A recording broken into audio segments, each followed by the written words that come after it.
สบายดีพี่น้องผู้พอกับสองบ่าวแก้วอันตะปือคือเก่าพี่น้องเลยเนาะมื้อนี้มีเมนูแซ่บๆมาผักพี่ผักน้องพี่น้องเลยโอ้โหปีนี้3เทื่อพี่น้องกินจะได้ก็ยังแซ่บคือเก่าสุดในโต๊ะบักใหญ่พี่น้องเอ้ยบ่ฮู้ว่าสิเบิดหรือบ่เนาะมาน้ำพี่น้องเอ้ยใส่กับเชชวนพี่น้องน้ำเจียวเชชวนชิมก่อนเอา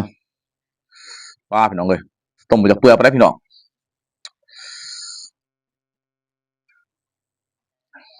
เอาพี่กับเจียวตับขมๆหมดนี่เจียวตับโดยเฉพาะเลย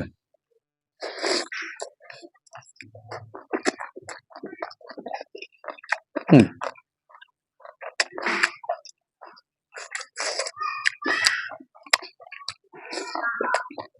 อืมผู้ใดบ่กินก็จะวางพี่น้องเนาะลองแซ่บกันก็ว่าพี่น้อง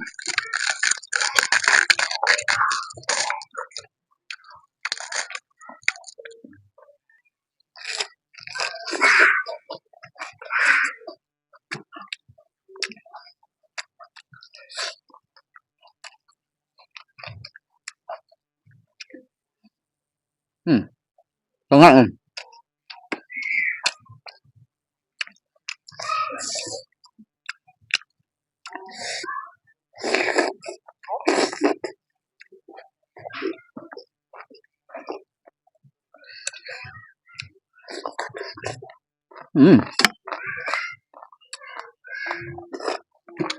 พี่น้องมา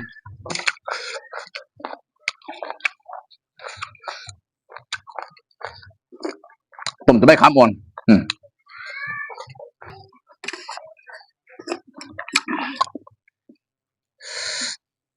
เจียวขุนๆคมเลยพี่น้อง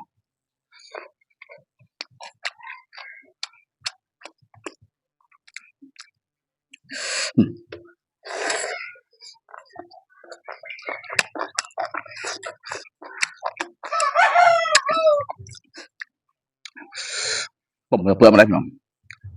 เจียวตับคมๆเลยพี่น้องขุนเลย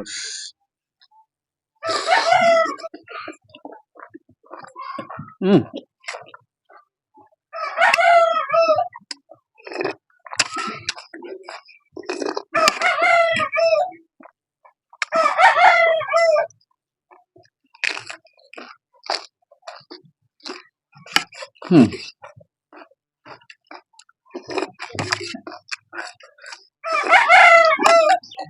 ครับ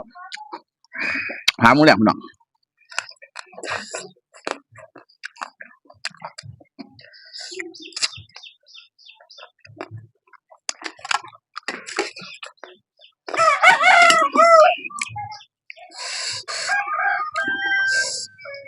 เจียวขุนเป็นขุนพี่น้องเลย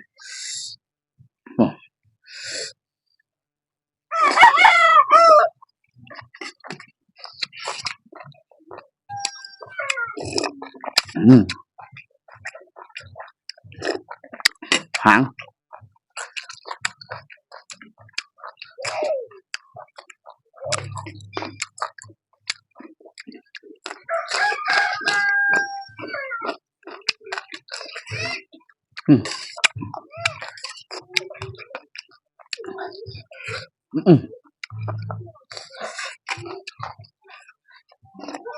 พี่น้องเลยมันสดเจียวพี่น้องขุนเลย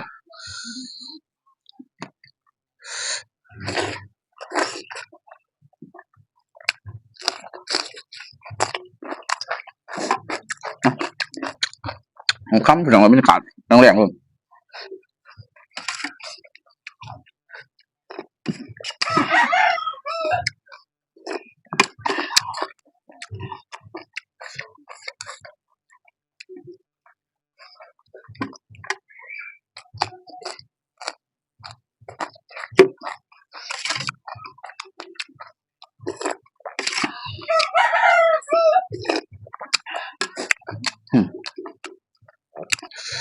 เป็ดสีนะพี่น้อง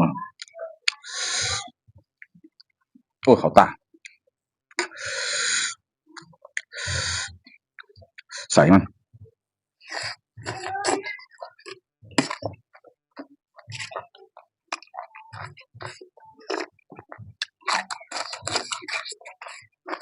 อืม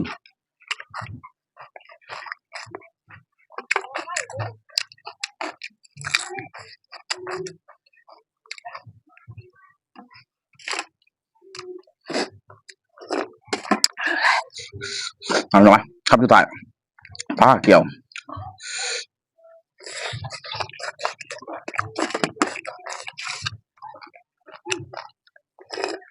อืม